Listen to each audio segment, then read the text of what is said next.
On a bright, scorching summer day, in a wide, sun-baked field, lived a clever crow named Kalu. The sun had been relentless for weeks, drying up every pond, stream, and puddle.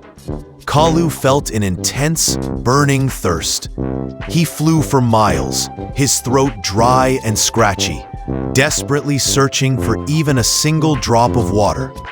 Every time he landed, the ground was hot and dusty. Kalu was beginning to lose hope, his energy failing.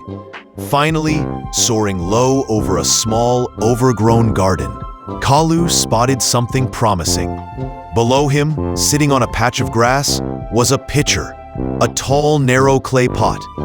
Kalu swooped down quickly and landed on the rim of the pitcher. He peered inside with wide, hopeful eyes. "Water," he croaked happily. At the very bottom of the tall pitcher, there was indeed a small amount of water.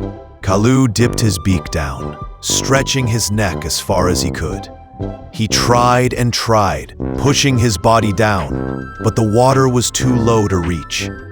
The neck of the pitcher was too narrow, and his beak was too short to touch the refreshing liquid. Frustration quickly turned to anger. Kalu pushed at the pitcher, trying to tip it over, but it was too heavy and stayed firmly upright. He pecked at the clay sides, but he couldn't break it. Kalu felt despair wash over him. "I've come all this way, and the water is right here, but I can't drink it." He almost gave up and flew away. But Kalu was not just thirsty, he was clever. He paused, stopped struggling, and looked around the garden. He closed his eyes and thought hard. "How can I bring the water up to me?" When he opened his eyes, he saw a pile of small, smooth pebbles scattered nearby, used as decoration around a small bush. An idea sparked in Kalu's mind. He knew that when you put something heavy into water, the water level rises. This was his chance. Without wasting another second, Kalu flew down to the ground. He picked up one small, smooth pebble in his beak and flew back to the pitcher. Plink! He dropped the pebble inside. The water level barely moved. Kalu didn't get discouraged. He was determined. He flew down again. He picked up a second pebble. Plink!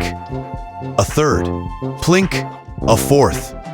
He worked tirelessly, flying back and forth, one pebble at a time.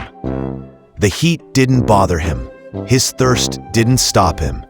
All that mattered was his goal. Slowly, steadily, pebble by pebble, the water level began to creep up the narrow neck of the pitcher. Finally, after dropping the very last of the small stones, the water rose high enough. Kalu dipped his beak into the cool, clear water and drank until his thirst was completely gone. Refreshed and proud, Kalu looked down at the pile of stones he had moved and the water he had earned. He learned that day that when a difficult problem seems impossible, you don't need strength. You need patience and smart thinking.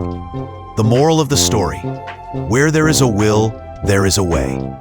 Intelligence and perseverance will always solve problems that strength cannot.